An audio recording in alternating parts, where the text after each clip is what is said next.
Naku, ito na. Lumabas na ang matinding revelasyon.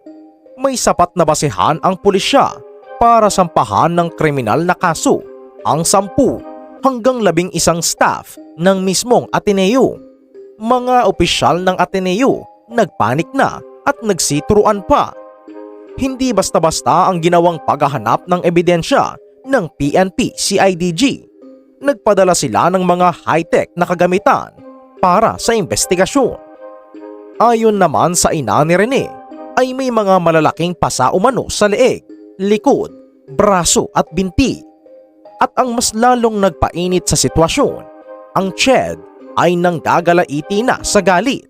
Naglabas sila ng matinding ultimatum at show cause order laban sa Ateneo. Kulungan na nga ba ang bagsak ng mga ito? Tara, panoorin. Matapos ang ilang araw, ngayon ay lumabas na ang investigasyon ng PNP at CIDG. Noong na-recover ang katawan ni Rene at Divine, naglabas ng drone footage ang Aurora MD-RRMO. Sariwain muna natin ang lahat. Nakita sa video kung paano kinuha ang kanilang mga labi mula sa karagatan. Noong una, may mga chismis at usap-usapan sa kanto at sa social media na may nakatali raw na pabigat o weights sa paa ng mga atleta habang nagtitraining. Alam nyo naman sa internet, mabilis kumalat ang mga teorya na baka pinaparusahan sila o sumasailalim sa matinding hazing training. Pero agad naman itong pinabulaanan ng pulisya pagkatapos suriin ang video at kumuha ng mga sworn statements mula sa mga rescuers at lifeguards. Sabi nila, walang kahit anong tali o pabigat na nakuha sa katawan ng dalawa. Walang indikasyon ng foul play sa unang tingin ng mga investigador. Ang nakasulat sa postmortem certificate ni Rene ay asphyxia by drowning o ang kawalan ng hangin dahil sa pagkalunod. Pero teka lang mga kahistoryador, huwag muna kayong kampante. Dahil dito na nagsimula ang lamat sa kwento ng otoridad.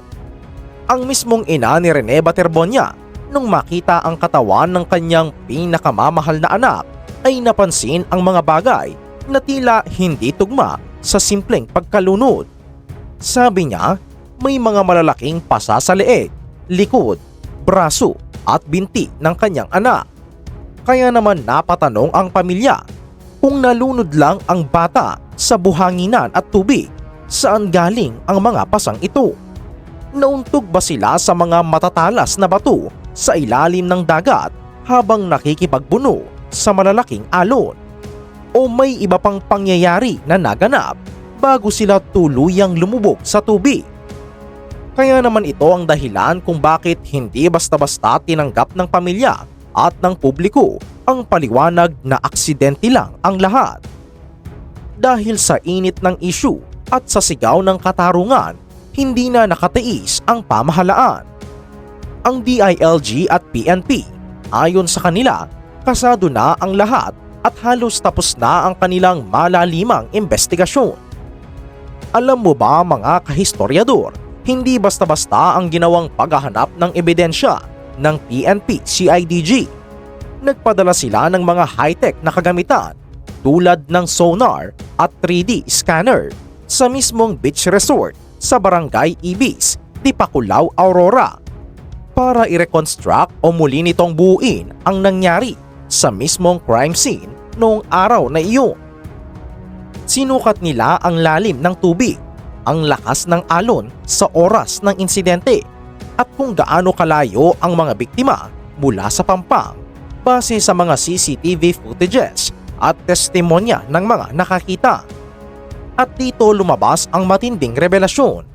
May sapat na basehan ang pulisya para sampahan ng kriminal na kaso ang 10 hanggang sa 11 personnel at staff ng Ateneo. Karamihan sa mga ito ay ang mismong mga coaching staff at support staff ng basketball team na kasama sa Aurora. Ayon kay PNP Chief Nartates, ang records ng kanilang investigasyon ay direktang ipapasa sa Department of Justice o DOJ ngayong Biyernes para sa formal na pagsasampa ng kaso. Isipin mo, halos 100 tao ang in-interview ng mga pulis at umabot sa mahigit 1,200 pahina ang kapal ng testimonya at ebidensya na hawak nila ngayon. Kaya naman ang tanong ng nakararami ngayon, makukulong nga ba ang mga sikat na coach at staff na ito?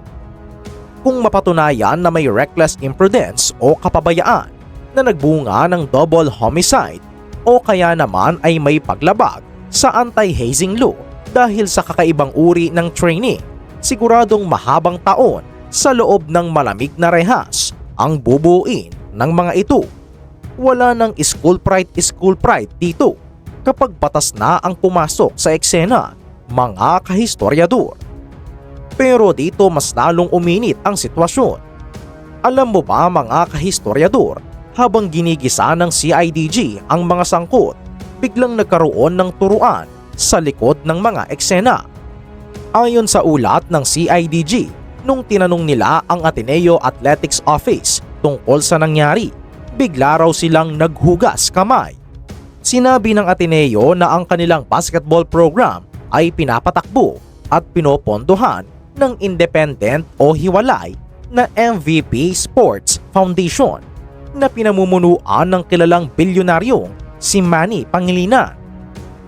Parang ang pahiwatig nila, hoy, wala kaming kinalaman sa training camp na yan. Sila ang nag-organisa niyan. Pero syempre, hindi papayag ang MVP Sports Foundation na sila lang ang masisi. Agad din silang sumagot at naglinaw. Sabi nila, ang papel lang nila sa team ay magbigay ng suportang pinansyal o pondo para sa mga gastusin. Pero pagdating sa pagpapalakad ng mga aktibidad, pagpapasya sa training at kaligtasan ng mga atleta, responsibilidad pa rin daw yan ng pamunuan ng eskwelahan. O diba, nagturuan na sila, walang gustong umamin. Dahil sa turuang ito, lalong nag-init ang ulo ng mga investigador. Kaya naman ipinatawag ng CIDG ang mga bigating personalidad para magsalita. Noong Miyerkules, mismong si Ateneo President Father Roberto Bobby Yap at ang Vice President for Administration na si Father Nemesio Cue ang humarap sa opisina ng CIDG. Dumating din ang mga dating sikat na manlalaro tulad nina Gian Mamuyak, Tyler Chu at G-Boy Balibonia para magpaliwanag. Pero alam nyo ba kung ano ang nakapagtataka? Ang dalawang pari na namumuno sa Ateneo, tikom ang bibig at tumangging magbigay ng pahayag sa media pagkatapos ng pulo. Bakit sila umiiwas sa kamera? May dapat ba silang ikatakot? At hindi lang yan mga kahistoryador. Maging ang bilyonaryong si Manny Pangilinan o si MVP ay formal na ring ipapatawag ng CIDG para kuhanan ng salaysay. Isipin mo na lang ang tensyon sa loob ng kwarto ng investigasyon. Mga pari, mga sikat na manlalaro at isang makapangyarihang bilyonaryo. Lahat sila ngayon ay kailangang sumagot sa batas dahil sa pagkamatay ng dalawang batang atleta. Samantala, kung akala nyo ay doon lang nagtatapos ang sakit ng ulo ng Ateneo, diyan kayo nagkakamali. Dahil pumasok na rin sa eksena ang Commission on Higher Education o CHED at masasabi ko talagang galit na galit sila. Si CHED Chairperson Shirley Agrupis hindi na nakatiis at naglabas ng isang matinding show cause order o ultimatum laban sa Ateneo de Manila University. Pero bakit nga ba umabot sa ganito? Pero ang nakakagulat at nakakagalit dito, lumipas ang mga araw, gumawa na ng paulit-ulit na follow-up ang CHED-NCR. Pero deadma pa rin ang Ateneo. Tila binaliwala raw ng universidad ang mga hinihinging impormasyon. Dahil dito, napilitan ang CHED na maglabas ng show cause order noong June 16 na isinapubliko nitong Martes ng gabi, June 23. Binigyan ng CHED ang Ateneo ng 10 araw para magpasa ng nakasulat na paliwanag sa ilalim ng panunumpa o under oath. Ayon kay Chedcher Agrupis, hindi papayagan ng komisyon na mabaliwala lang ang buhay ng mga estudyante at hindi matugunan ang pananagutan ng institusyon. Ang matindi rito, kapag hindi naging kasiya-siya ang paliwanag ng Ateneo, pwede silang patawan ng mabibigat na parusa na pwedeng maglagay sa panganib ng kanilang mga permit o operasyon. Noong Miyerkules, June 24, tuluyan ng inilibing si Rene Clerc Baterbonia sa New Talacogon Memorial Park sa Agusan del Sur. Samantala, ang pamilya naman ni Divine Adely ay nakikipag-ugnayan pa para maiuwi ang kanyang mga labi sa bansang Nigeria upang doon siya mabigyan ng tradisyonal na libing.